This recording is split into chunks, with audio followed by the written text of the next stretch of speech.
방송에서 제공하는 투자 정보는 투자 판단에 대한 조언입니다. 방송에서 제공하는 주식의 가치, 가격 상승 및 가격 하락에 대해서는 방송사에서 보장하지 않습니다. 이 시각 헤드라인 뉴스입니다. 미국 연방준비제도가 현행 1.5%에서 1.75%인 기준금리를 동결했습니다.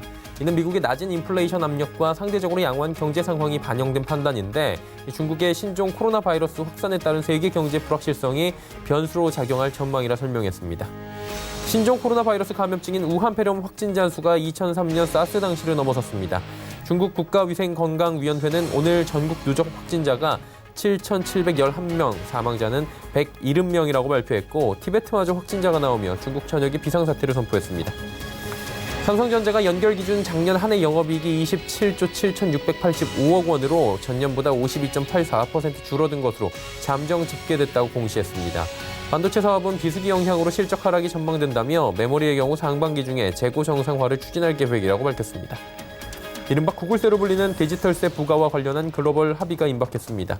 OECD는 프랑스에서 총회를 개최하고 디지털세 부과와 관련된 기본 골격을 확정지을 것이라 밝혔는데 이에 국내 대형 기업은 과세 대상 내 제조업 포함 여부를 두고 촉각을 곤두세우고 있습니다.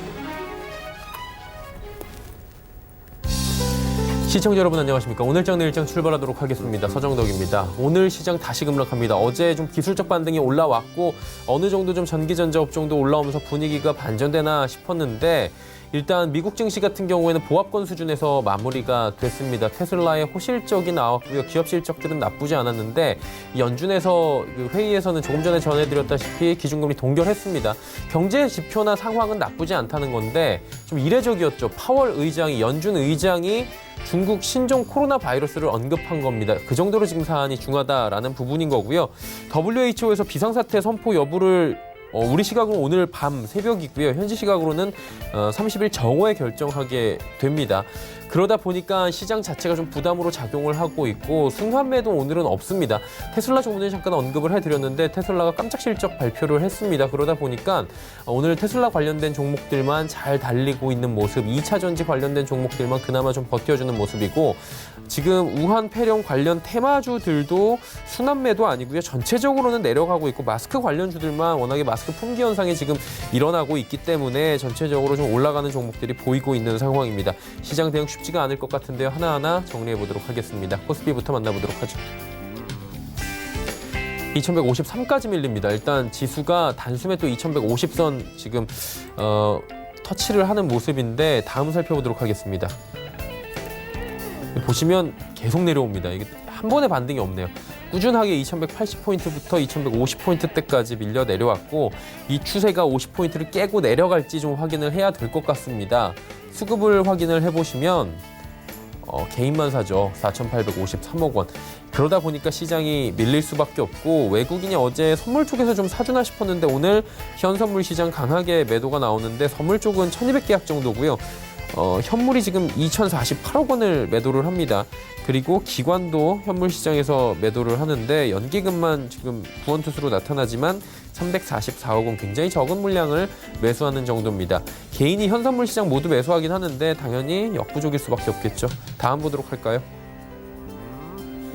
삼성전자, SK하이닉스가 무려 3% 가까이씩 밀립니다. 지금 삼성전자가 62,000원, 3,000원대에 움직이던 종목인데 급격하게 밀려 내려오면서 지금 한 고점 대비해서 10% 정도의 조정이 지금 나온 상황입니다.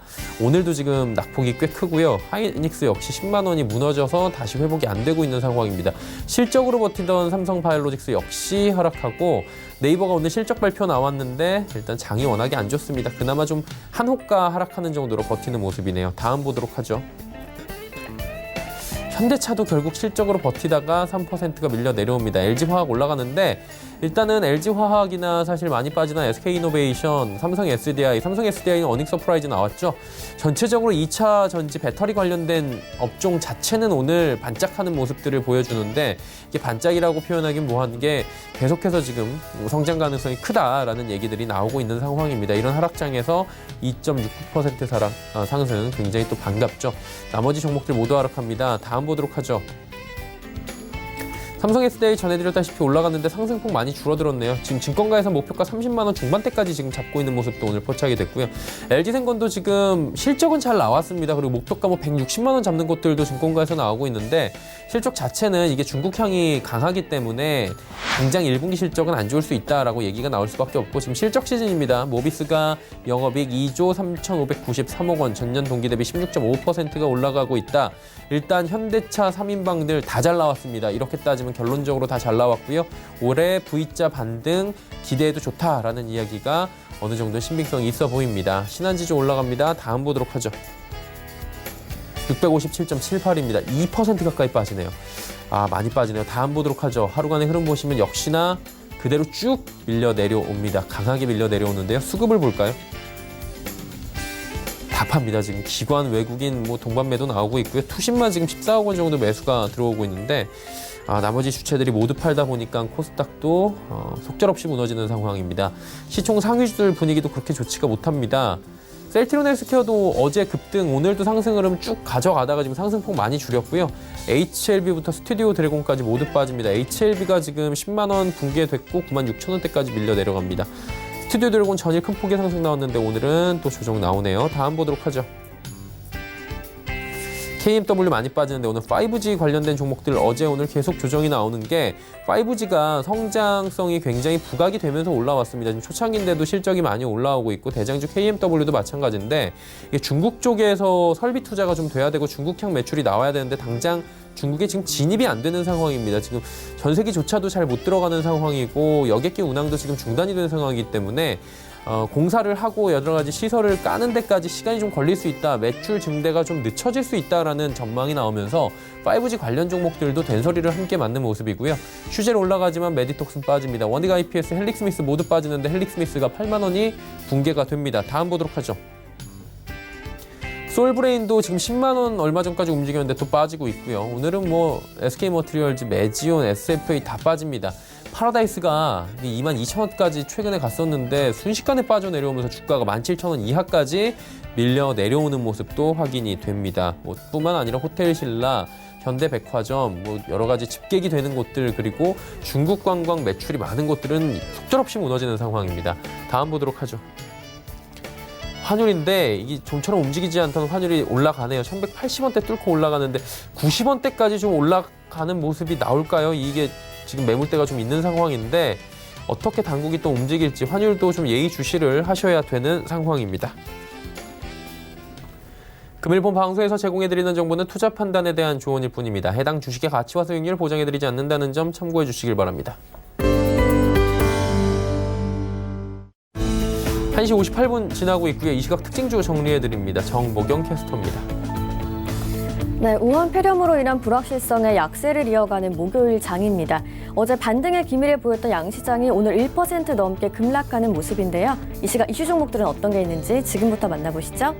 이 시각 종목 핫3, 센트럴모텍, DNC미디어, 코디엠이 올라와 있습니다. 오늘 첫 번째로 만나볼 종목 센트럴모텍입니다. 테슬라의 어닝 서프라이즈 소식에 이틀 연속 강세를 보이고 있는데요. 현재는 전날 대비 18% 넘게 급등했습니다. 43,500원에 거래 중입니다. 하루간의 흐름도 확인해 보시죠. 네, 오늘 오전장에 크게 올라주면서 최고가 45,800원을 터치하는 모습입니다. 네, 테슬라가 시장 기대치를 24%나 웃도는 4분기 실적을 공개했습니다. 또 4분기 동안 전 세계 11만 2천 대의 차량을 인도했다고 발표하면서 시간의 거래에서 사상 최초로 $650를 돌파하기도 했는데요. 이 같은 소식에 테슬라의 알루미늄 컨트롤암을 독점 공급하는 센트럴모텍에 대한 기대감도 커지는 상황입니다. 다음 종목 만나보시죠. 라텍스와 니트릴 장갑 유통 사업을 하는 코디엠이 오늘 급등했습니다.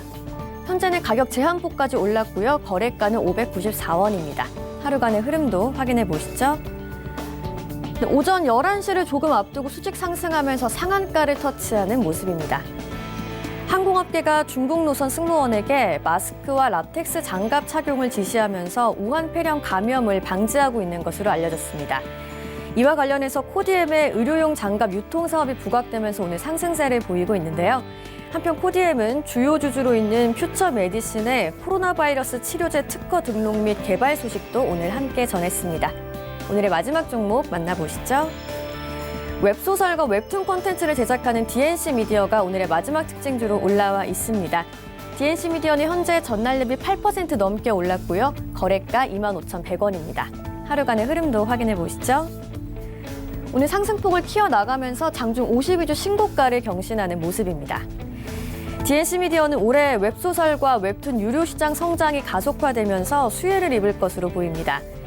특히 주요 유통 채널이자 전략적 제휴 관계인 카카오페이지의 고성장과 해외 시장 확대에 전자책 매출이 큰 폭으로 증가할 것으로 보이는데요. 올해 예상 매출액은 520억 원, 영업이익은 110억 원으로 사상 최대 실적이 기대되고 있습니다. 지금까지 이 시각 종목 핫3의 정보경이었습니다. 자, 시장의 이슈 정리해드리도록 하겠습니다. KTB 투자증권 이성훈 과장입니다. 안녕하세요. 네, 안녕하십니까? 예, 테슬라가 간밤에 실적 발표했는데 장중에 7% 넘게 올라갔고요. 실적에 워낙에 잘 나오다 보니까 시간 외에서도 잘 갔더라고요. 국내 관련주들 센트럴모텍 비롯해서 잘 가는 것 같은데 좀 분석 부탁드려도 될까요? 네, 말씀하셨듯이 세계 최대 전기차 업체죠. 테슬라가 높은 판매량에 힘입어서 2분기 연속 순이익을 기록했습니다. 우선 테슬라는 작년 10월부터 12월까지 순이익이 1억 500만 달러를 기록했고요. 작년 2분기 처음 순이익을 기록한 후에 이 두 개의 분기 연속 흑자행진을 좀 이어갔는데 주당 순이익은 56센트를 좀 기록했습니다. 테슬라의 4분기 순이익은 하지만 시장 기대치인 1억 5,240만 달러에는 못 미쳤는데 연간으로도 8억 6,200만 달러의 손실을 나타냈습니다.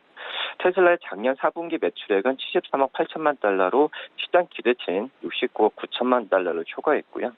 이 테슬라는 작년 4분기 때 11만 2천 대 차량을 판매했고 연간으로는 36만 7,500대를 지금 파는 현재 상황이라고 볼 수 있습니다. 우선 테슬라 측에서는 밝혔던 내용에 따르면은 자체적으로 비용을 충당할 수 있을 정도로 성장했다라고 좀 밝혔고요. 주력 모델의 모델 Y의 SUV가 프레문에서 예정보다 빨리 생산이 들어갔고 이 상하이에서도 내년부터 생산을 시작할 것이라고 좀 밝혔습니다. 또 테슬라는 또 올해부터 한정된 수량의 전기세 및 트럭도 생산할 거라고 전했는데요. 이 테슬라 현금 잔고는 작년 4분기 말에 현재 62억 7천만 달러로 전분기 말에 53억 4천만 달러에서 높아졌다고 볼 수 있겠고, 이 테슬라 주가는 호실적에 힘입어서 전날 장시작 수시간 만에 12%까지 급등한 모습을 좀 보여주었고요. 이 테슬라의 주가가 작년 5월 이후에 3배 이상으로 상승하면서 시가총액이 독일 폭스바겐은 물론 제너럴 모터스와 이 GM을 합친 것보다 더 많아졌습니다. 우선 전 세계적으로 전기차 수요가 증가하는 시점에서 확실한 성장 신호를 주었다라고 좀 평가를 하고 있고요. 특히 테슬라 상하이 공장의 생산, 또 전 세계 최대 자동차 시장인 중국에서의 전기차 수요, 또 모델 3의 유럽 판매 등이 향후 실적 개선의 핵심 요인이 될 것이라는 부분을 분석을 했습니다. 우선 미국의 전기차 기업 이 테슬라가 이런 어닝 서프라이즈 소식을 전해주면서 관련주들 같은 경우에도 상승세를 크게 좀 보여주었는데요.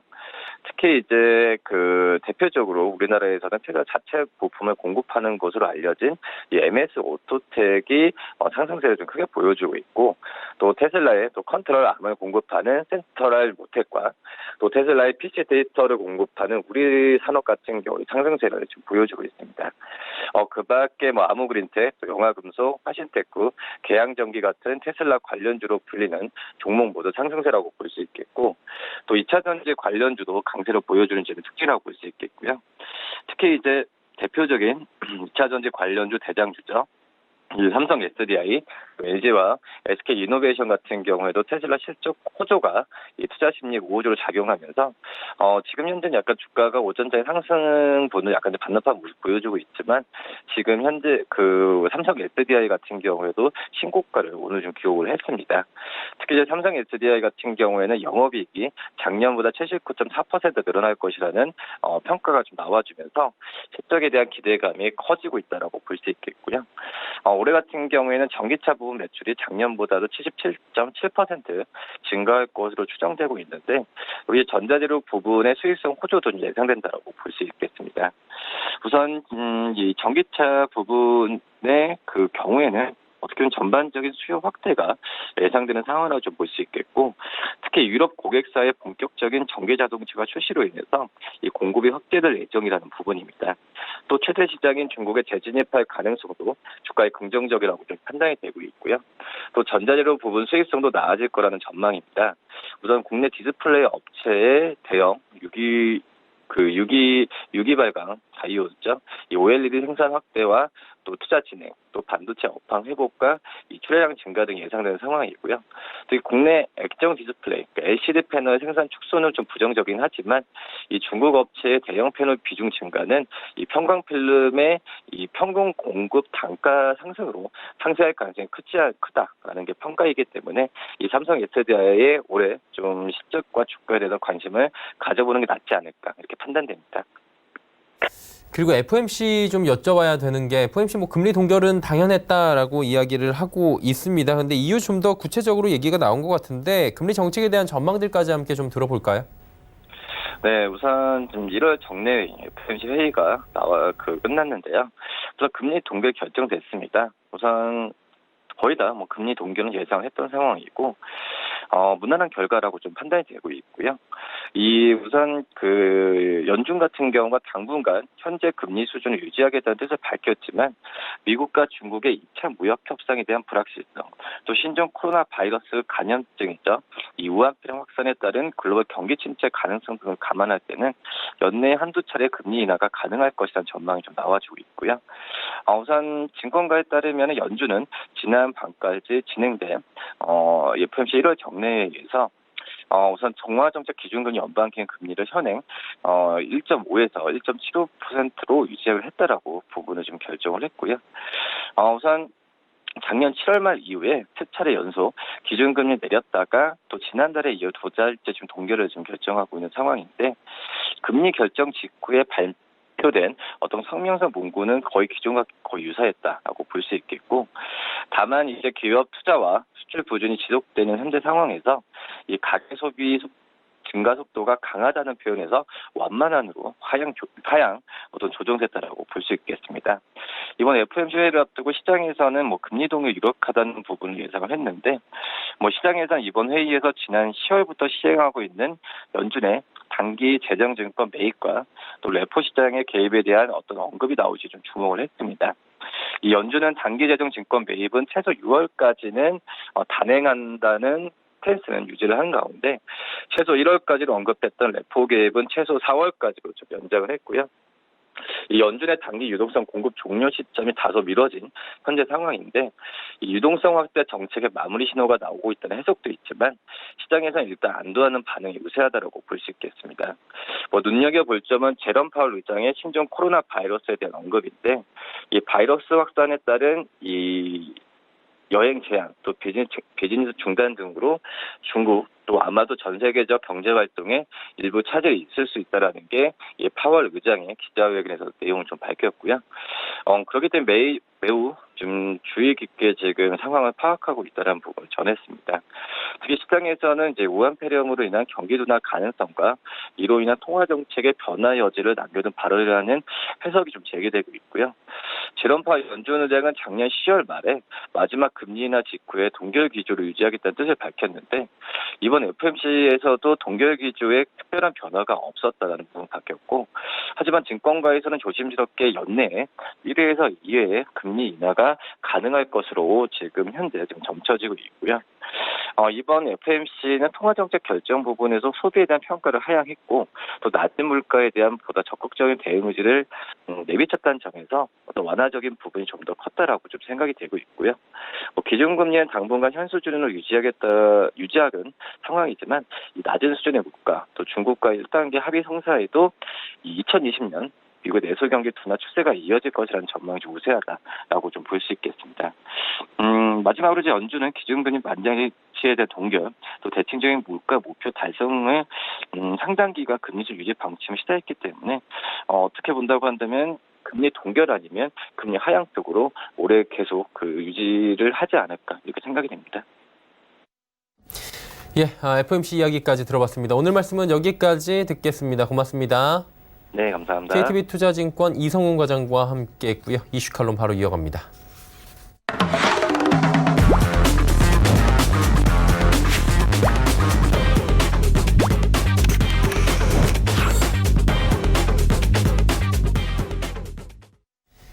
미중산업경제연구소 조용찬 소장과 이야기 나눠보도록 하겠습니다. 어서 오세요. 예, 안녕하십니까. 예, 신종 코로나 바이러스부터 바로 여쭤보도록 하겠습니다. 지금 중국 같은 경우에는 청정 지역으로 뽑히는 지금 티벳 같은 경우에도 의심 환자가 나왔다라고 조금 전에 얘기가 나오더라고요. 지금 저녁에 확진이 됐다라고 봐도 될 것 같은데 지금 이 시각 중국 내 피해자 현황 궁금합니다. 어떻습니까? 네, 중국에서는 지금 사망자가 170명이고요. 감염자 수는 7,711명이라고 합니다. 전 세계까지 합치면은 19개국에서 7,800명이 넘는 수치인데요. 거의 중국은 전염병과의 전쟁 중이라고 볼 수가 있고요. 리크창 총리 같은 경우에도 직접 특별 소조를 이끌고 가서 현장에서 진두지휘를 하고 있는 상황입니다. 도시에서는 여전히 생필품 가격이 급등하고 있는 상태고요. 마스크라든지 소독제가 좀 부족해지고 있기 때문에 여성 생리대를 활용한 마스크를 쓰는 이런 움직임도 일어나고 있다고 합니다. 문제는 신종 코로나 바이러스 같은 경우에는 현재 슈퍼 분산기에 들어가 있는 상태이기 때문에 이번 주하고 다음 주 같은 경우에는 많은 도시에서 2차, 3차 감염자가 나올 가능성이 높은데요. 이렇게 되면 현재 15개 도시 폐쇄가 더 늘어날 가능성이 있고요. 이렇게 되면 중국 경제 같은 경우에도 아무래도 2분기까지도 경제에 악영향 미칠 가능성이 크지 않을까 보입니다. 지금 이게 코로나 바이러스가 변종으로 나왔고 지금 우한시에서 나왔어요. 의료시설 부족으로 지금 환자를 제대로 돌보지 못한다라는 얘기들도 많이 나오고 있는 상황인데 전염병이 통제 안 될 정도로 낙후된 도시는 아닌 걸로 알고 있는데 도시는 어떻습니까?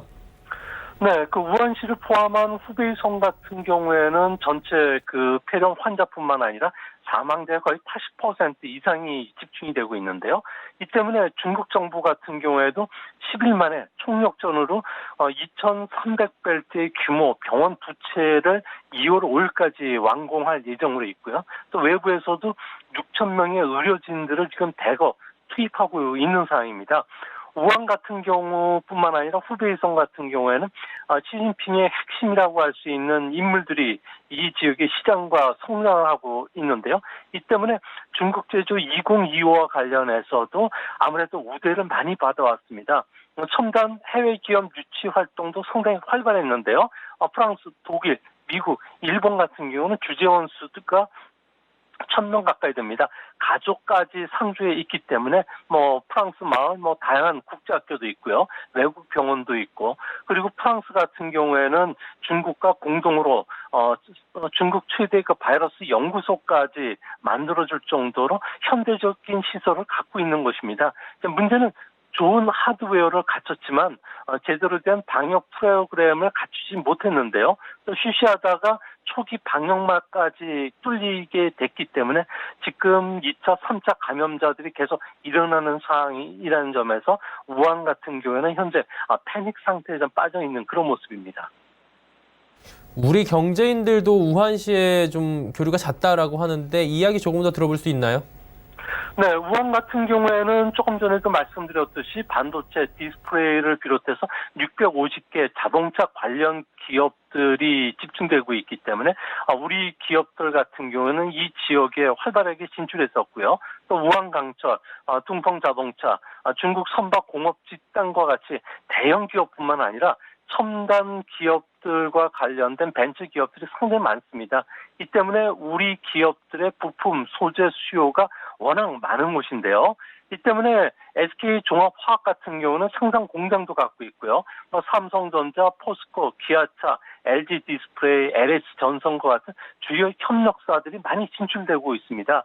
우리와의 연관 교육도 계속 꾸준하게 좀 늘어나는 추세고요. 또 유학생뿐만 아니라 이 지역이 유학 학생들의 도시였고 또 한 200만 명의 학생들이 있다 보니까 우리나라 학생들도 한 500명 정도가 되면서 전체 교민 수만 1,000명에 달한다고 합니다. 그러다 보니까 지금 금융시장이 패닉 상태입니다. 원달러 환율은 치솟고 있는 상황이고요. 주식시장은 지금 급락을 면치 못하고 있는데 이게 궁금한 게 많은 분들이 같은 생각이실 거예요. 지금 시작 단계에 불과한 게 아닌가 혹시나 불안한데 이게 더 가는 거 아닌가라는 생각이 드는데 이 부분은 어떻게 보는 게 좋습니까? 네, 2003년 사스가 유행할 당시만 하더라도 뭐 중국 경제 같은 경우에는 세계에서 차지하는 비중이 4%밖에 안 됐습니다. 이 때문에 경제적 손실이라는 게 400억 달러이기 때문에 뭐 세계는 0.1% 정도 떨어지고 좀 주변국이죠. 동아시아나 동남아시아 같은 경우에는 0.6%포인트 정도 하락하는 충격이 있었는데요. 현재 중국 같은 경우에는 경제 규모는 무려 GDP 규모로는 9배 성장을 했고요. 또 세계 GDP 차지하는 비중도 현재 16%로 4배나 커졌습니다.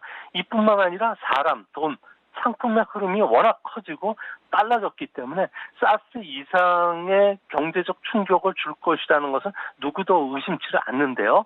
이 때문에 피해 금액만 어림잡아도 약 한 5천억 달러에 달할 것으로 보여지고요. 또 감염자가 피크를 수그러들 때까지 그 질병 확산 모델로 본다면 4, 5월까지는 계속 늘어나는 추세라는 점에서 그때까지는 아무래도 주시장의 변동성이 커질 수 있다는 측면에서 당분간은 보수적인 투자 자세 그리고 안전적인 그 자산 쪽에 일단 관심을 두시는 게 더 현명하지 않을까 보입니다.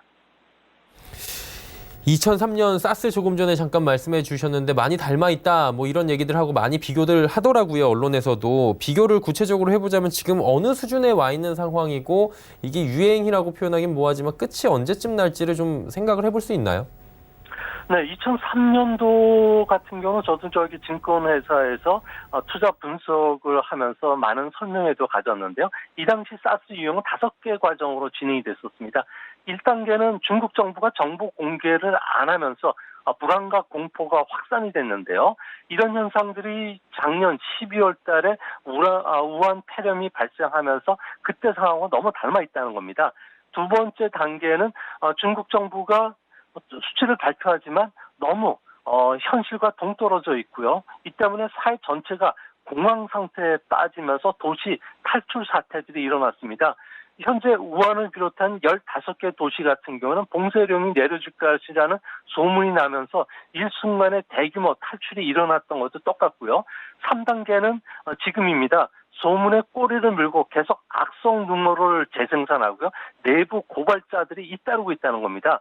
온라인상에는 근거 없는 괴담들이 나오면서 감염자가 10만이 넘었다는 이야기가 있고요. 우한에 있는 생물병기 연구소가 이번에 폐렴의 발원지라는 이야기, 또 감염자의 치사율이 15%까지 올라왔다는 이야기가 나오는데 이런 단계에 지금 들어가 있는 상태이기 때문에 앞으로 WHO가 비상사태를 선언한다든지 우한 폐렴과 관련된 치료병원이 개원을 하면 이런 악성 루머가 좀 줄어들지 않을까 보여집니다.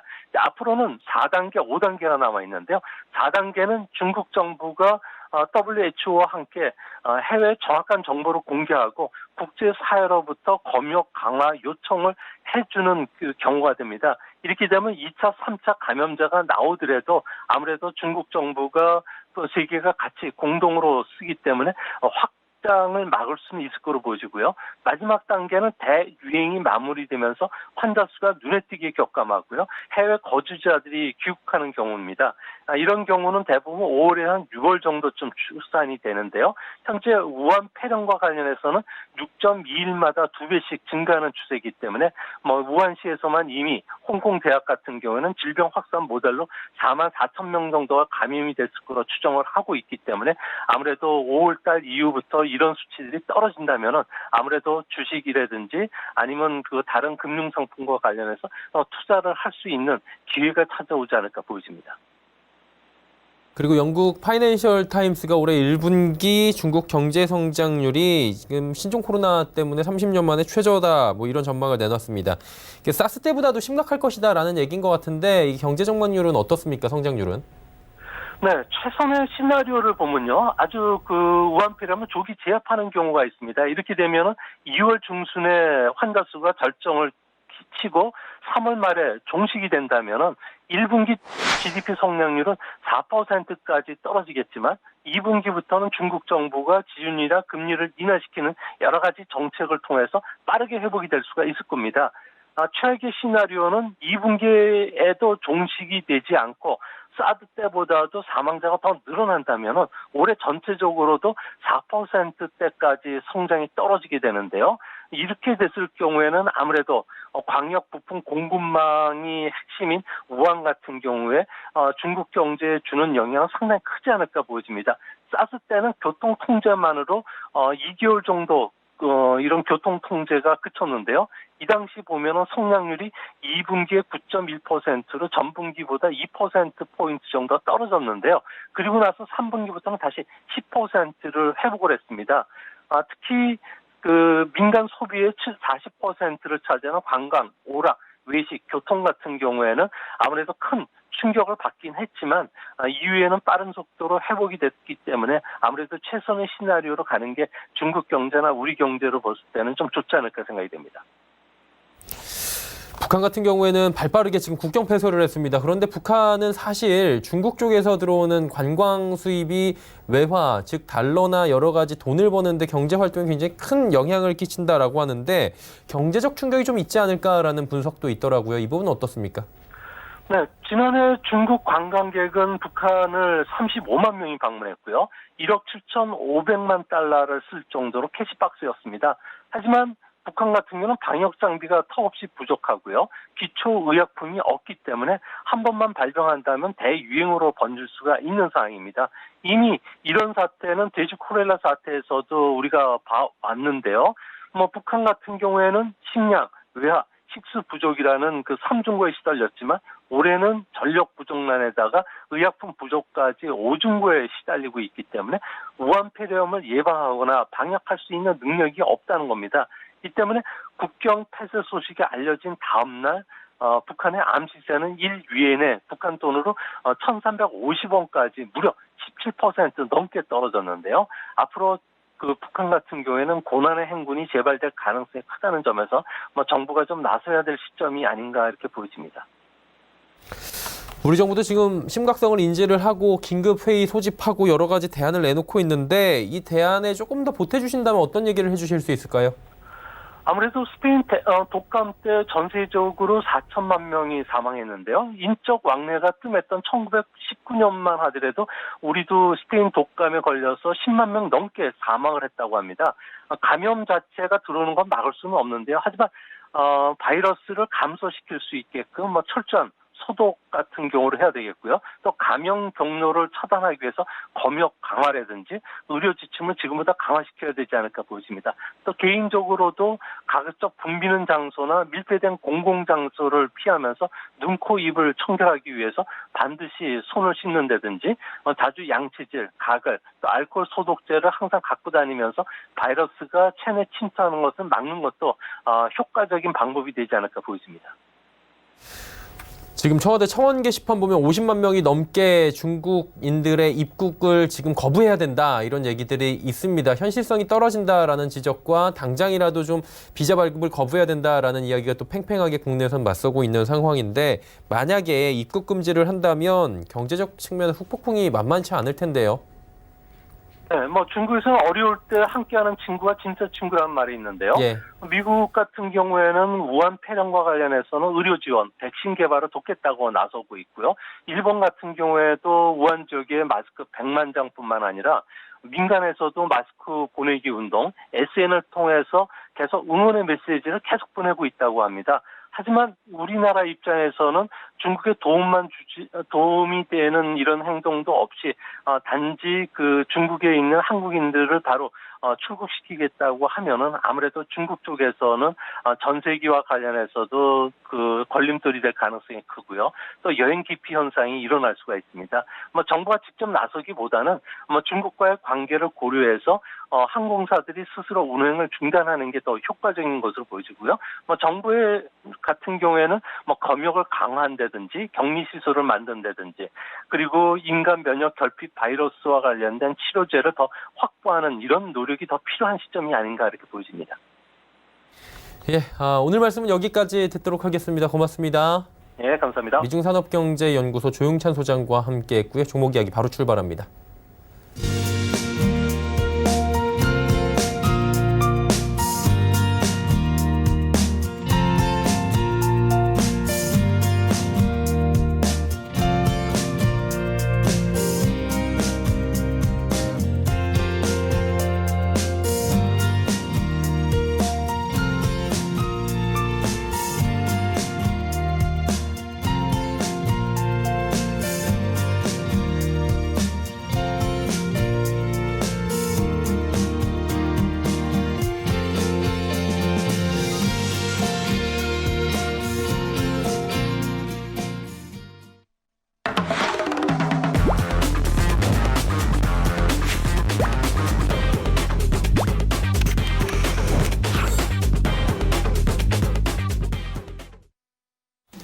네, 종목 이야기 바로 출발하도록 하겠습니다. 마태투자연구소 주마태 대표와 함께하도록 하겠습니다. 대표님 어서 오세요. 안녕하십니까? 예, 오늘 시장 상황이 지금 좋지가 못합니다. 그래도 이제 좀 그나마 나은 종목들을 당장 뭐 오늘 사자 이런 건 아니지만 좀 이야기를 해주시면 좋을 것 같은데요. 어떤 종목부터 볼까요? 네, 첫 번째 종목 한빛소프트부터 소개하도록 하겠습니다.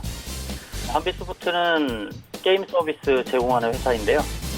게임 포털 사이트 한빛 오늘 운영하고 있고 온라인 게임 그라나도 에스파다, 미드, 에이카, 오디션 등과 모바일 게임 클럽 오디션 등을 보유하고 있고요. 한빛 유비쿼터스 엔터테인먼트, 한빛드론, 브릴라이트 등 3개 회사를 연결 대상 종속 회사로 보유를 하고 있습니다.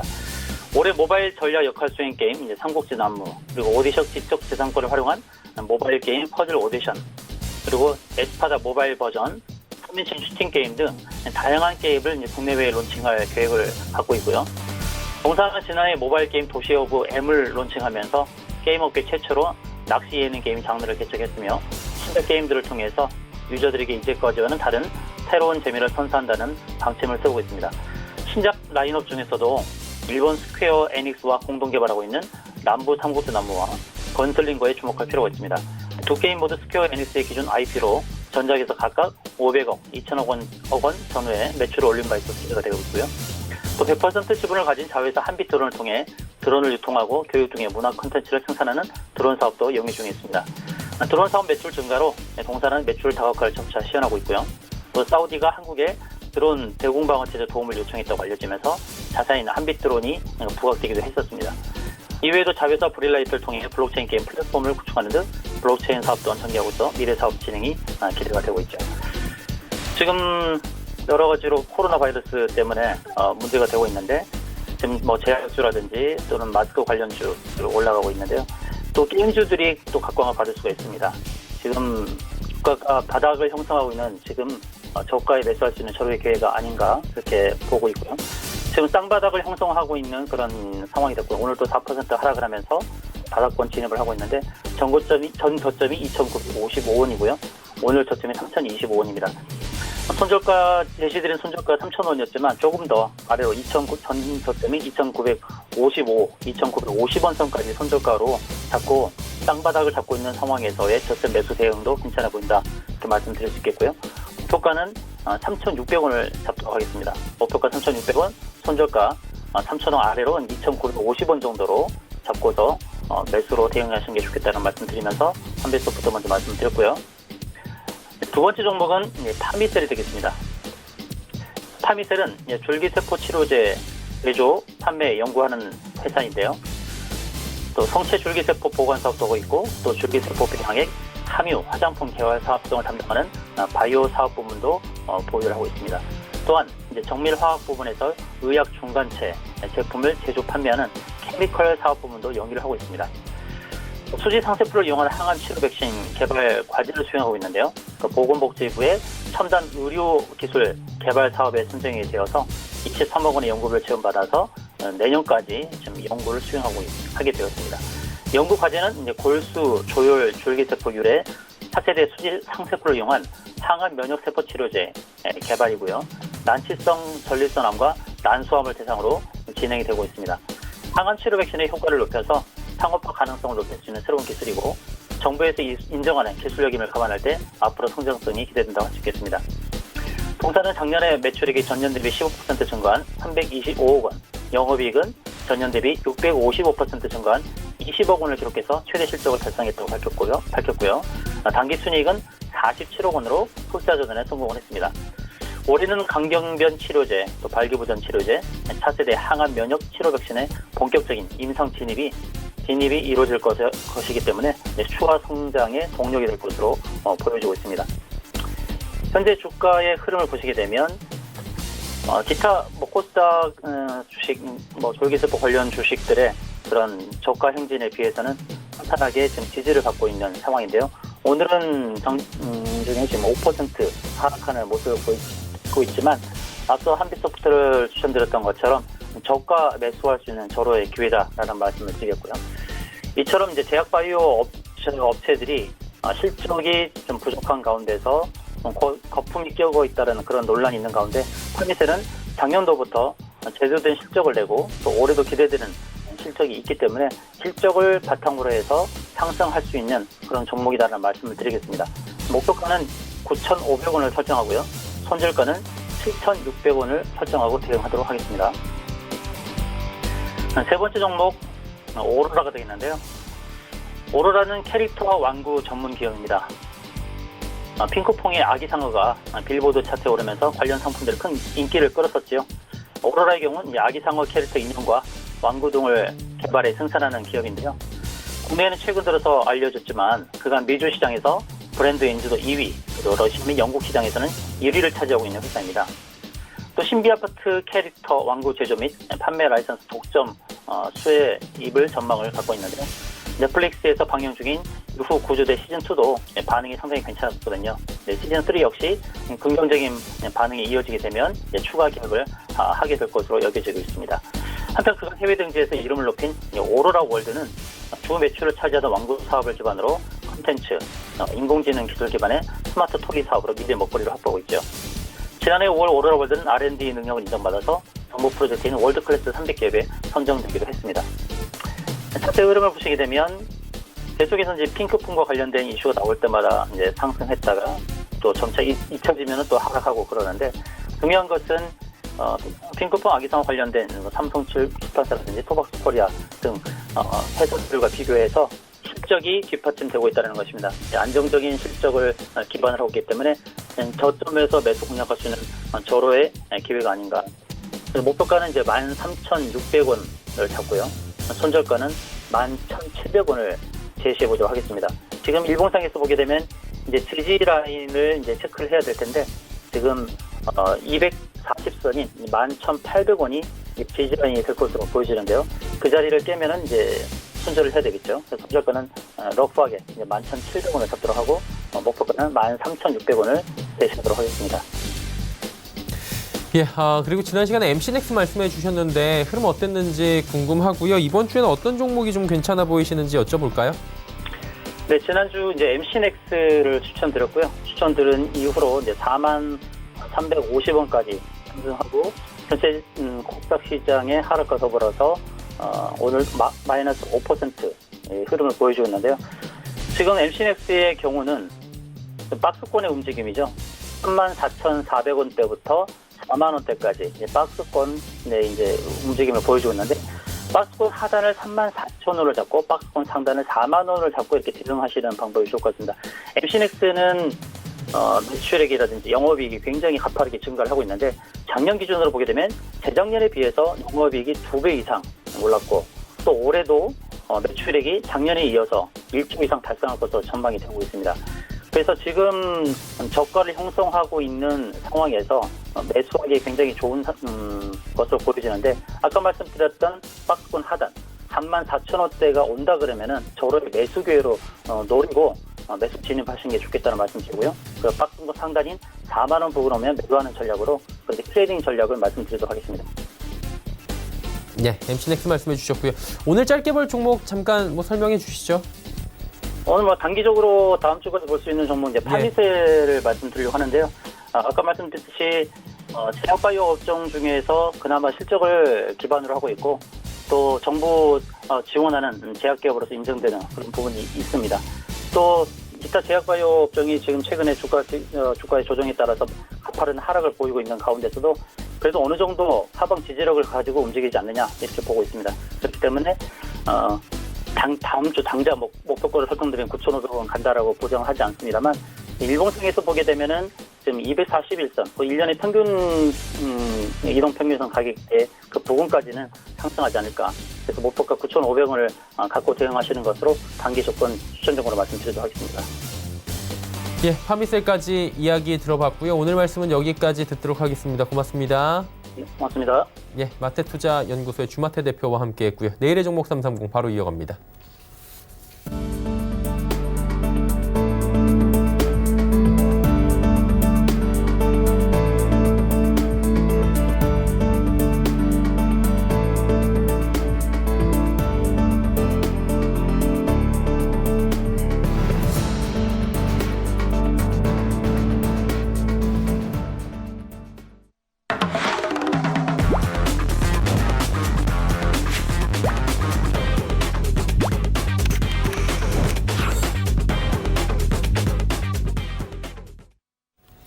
내일의 종목 330 바로 이어가도록 하겠습니다. 오늘도 이지환 멘토와 함께합니다. 어서 오세요.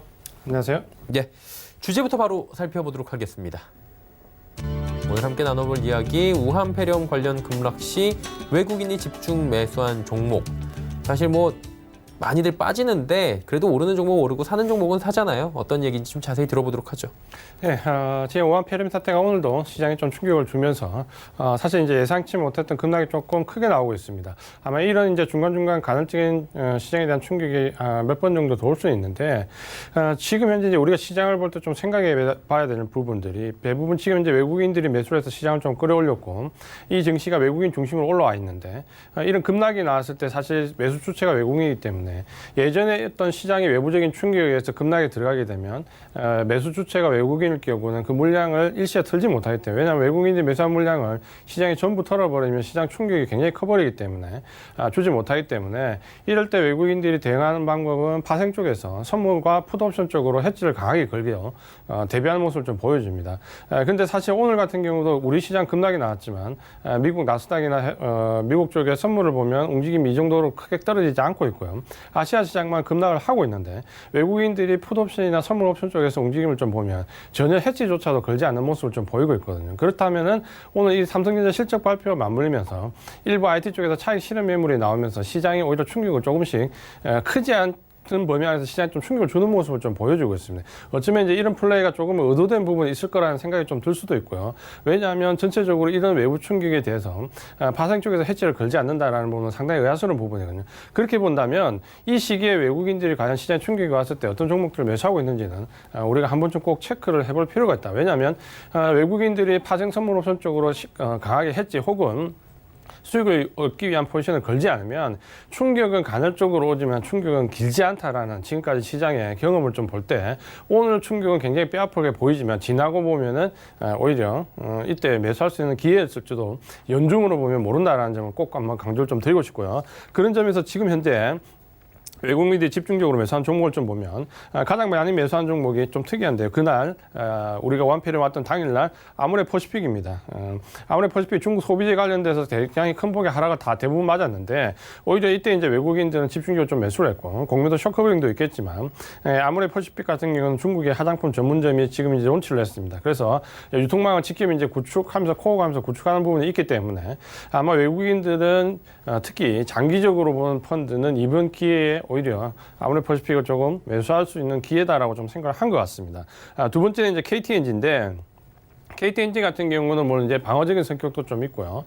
최근에 이제 필립 모리스와 전략적인 제휴를 하면서 이 전자담배와 관련된 부분에서 코어 가는 부분이 권련형 담배에서 좀 앞서 있는 부분에 이 전자형 담배까지 필립 모리스와 코어를 하면서 전체적으로 외국인들이 좀 상승 모멘텀 쪽으로 보고 있는 부분이 있다. 이제 이렇게 좀 보시면 될 것 같고요.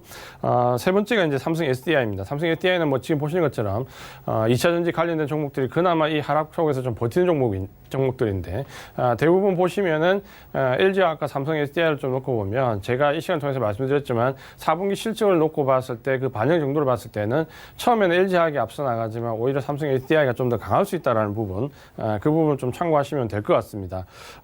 그다음 이제 많이 매수한 부분은 동진 세미컴인데요. 반도체 이제 전공정 관련된 종목들도 대부분 좀 좋은 모습을 보이고 있고 먼저 앞서 나갔는데 이 부분에서 이제 주도 섹터로 지금 인식을 하고 좀 매수를 했다 이렇게 좀 보시면 될 것 같은데 지금 현재 오늘 이제 삼성전자 실적 발표가 나오면서 오히려 이제 지금 단기적인 물량들은 차익 매물로 지금 나오고 있습니다. 그러니까 이 부분들이 어떻게 이제 이루어질 것인가라는 부분을 좀 봐야 되는데 이전에 삼성전자 실적 발표를 전후로 해가지고 그때 오르면 오히려 그 주가 지난 다음에 좀 급락하는 모습이 좀 있었고요. 오히려 삼성전자 실적 발표하는 주에 주가가 내리면 오히려 거기서 바닥을 형성해서 더 치고 나가는 경우도 상당히 많이 있었습니다. 그러니까 역으로 좀 볼 필요가 있다는 말을 좀 드리고 싶고 오늘 삼성전자와 맞물리면서 IT 쪽에서 외국인과 기관들이 대량의 매도를 좀 내고 있는데요. 이 부분이 이제 단기 차익 펀드 물량들이 이때를 기점으로 해서 차익 실현을 한다라고 보면 결국 이 실현 이후에 다시 주가는 충분히 좀 좋은 모습을 보일 수 있다는 점을 좀 말씀을 좀 드리고 싶습니다. 그다음 이제 많이 매수한 종목이 현대차입니다. 현대차 같은 경우는 지금 이제 올해 사실 지난 한 해 동안 2019년도에 초반에 먼저 상승했다가 오히려 다른 업종들이 상승할 때 오히려 자동차 섹터들은 관세와 문제와 맞물리면서 상당히 큰 폭의 조정을 받았고 다른 업종들이 상승할 때 오히려 조정을 받는 모습을 좀 많이 보여줬습니다. 이 부분들이 이제 지금은 오히려 이제 기저효과를 좀 불러일으키면서 올해는 대형 종목들 중에서 가장 실질 개선도가 높을 것이다라는 기대감을 좀 가지고 있습니다. 그 부분은 이제 현대차에 좀 반영이 됐고 그런 부분에서 아마 외국인들도 바닥권에서 매수하는 움직임을 보였다 이렇게 좀 말씀을 드리겠습니다. 마지막 이제 7번째 가장 매수 많이 한 종목이 바로 젠백스인데요. 젠백스는 공매도 쇼크버링하고 좀 연관이 되어 있다 이렇게 좀 보시면 될 것 같고. 특히 이제 이번 우한 폐렴 사태와 관련해서 그동안 공매도가 굉장히 많았던 종목들이 이번 하락을 이용해서 차익 실현하고 쇼크브레이크하는 부분이 좀 많이 나오고 있습니다. 그러니까 이런 종목들은 이번 사태가 지나면은 지금은 상승 탄력이 굉장히 많이 떨어져 보이지만 오히려 상승 탄력이 좀 보강될 수 있는 부분이 있기 때문에 공매도 쇼크브레이크 들어오는 종목들도 우리가 좀 관심 있게 볼 필요가 있다라고 말씀을 좀 드리겠습니다. 예, 젠백스 이야기까지 들어봤습니다. 그렇다면 관련지어서 저희가 눈여겨볼 만한 섹터 있습니까? 네, 그래서 방금 말씀드린 종목들을 섹터별로 비중줘서 좀 보면 이제 중국 소비재 관련된 부분이 가장 크게 하락폭을 얻어맞고 있는데 그 중에서도 외국인들이 매수하는 종목들은 오히려 장기 펀드들은 이번 기회를 활용해서 매수를 하고 있다라고 좀 보시면 될 것 같고요. 2차 전지와 관련된 부분은 여전히 매수세가 올 1분기, 그러니까 1월 달부터 강하게 좀 유입이 되고 있는 부분. 그리고 반도체 부품은 이전에 전공정, 후공정, 그리고 스텐과 파운드리 반도체를 이렇게 놓고 봤을 때 매수세는 전공용 쪽으로 여전히 많이 몰린다라는 부분. 이 부분이 조금 차별화될 수 있다라고 좀 보셔야 되겠고요. 자동차는 이제 바닥권에서 조금씩 관심을 가져볼 만한 섹터. 이렇게 보시면 중국 소비재와 2차 전지, 반도체 부품, 자동차 이 부분들이 일부 외국인들의 매수세가 집중적으로 유입되고 있다. 이렇게 관심을 좀 가지고 보시면 될 것 같습니다. 예, 관심 가져볼 만한 섹터까지 이야기 나눠봤고요. 오늘 말씀은 여기까지 듣겠습니다. 고맙습니다. 고맙습니다. 네, 이지환 멘토와 이야기 나눠봤습니다.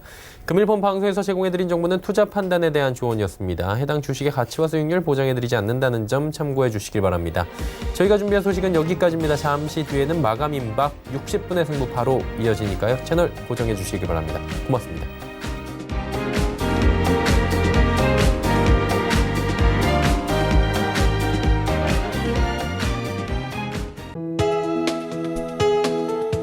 방송에서 제공하는 투자 정보는 투자 판단에 대한 조언입니다.